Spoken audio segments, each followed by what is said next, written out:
Of all the unknowns human beings face, nothing generates quite as much anxiety as what happens when our physical bodies stop working. We treat the end of a life as the ultimate, terrifying void.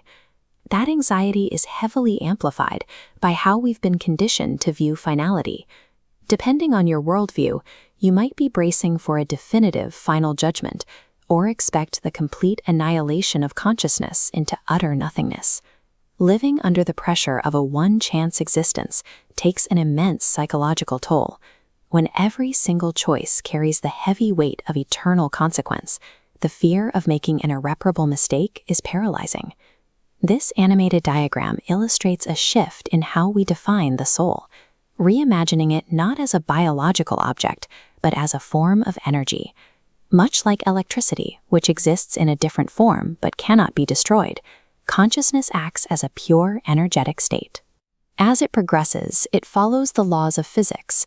Energy propagates and transforms rather than ceasing.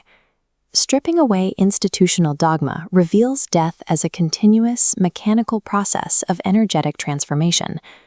The immediate aftermath of shedding the physical body is rarely a lonely experience, though the sensation of stepping out of a biological shell naturally causes some initial disorientation. This confusion peaks when the exit is sudden or violent. The consciousness struggles to comprehend that the physical vessel is gone. To counter this shock, a specific triage protocol kicks in. Familiar souls, often those with close karmic ties from past lifetimes, arrive almost immediately to greet and orient the newly transitioned energy. For severely traumatized souls who cannot easily process the shift, there are specialized resting places.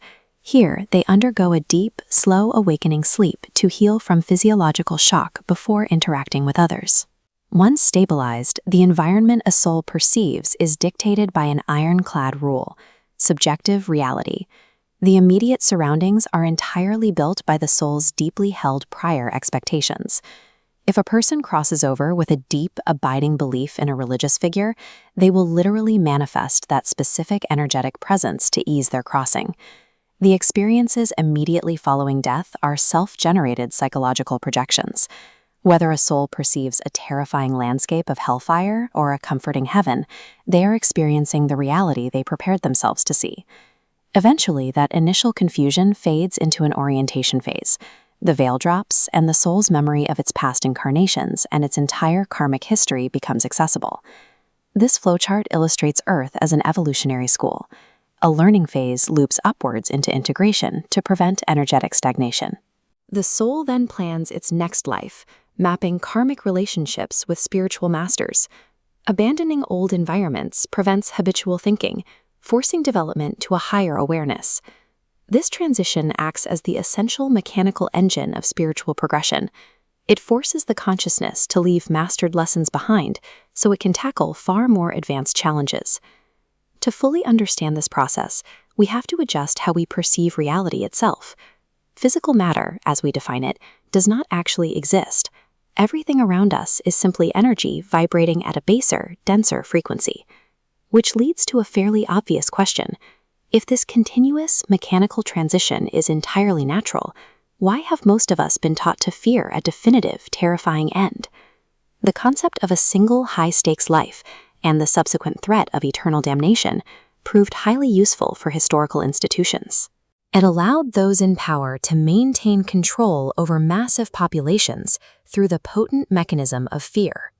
Look at this fragment of ancient text. Through philosophical dogma and the active alteration and omission of historical records, the general public's knowledge of successive existences was deliberately closed off. Understanding the actual mechanics of the afterlife provides a foundation that resolves the anxiety rooted in traditional dogma.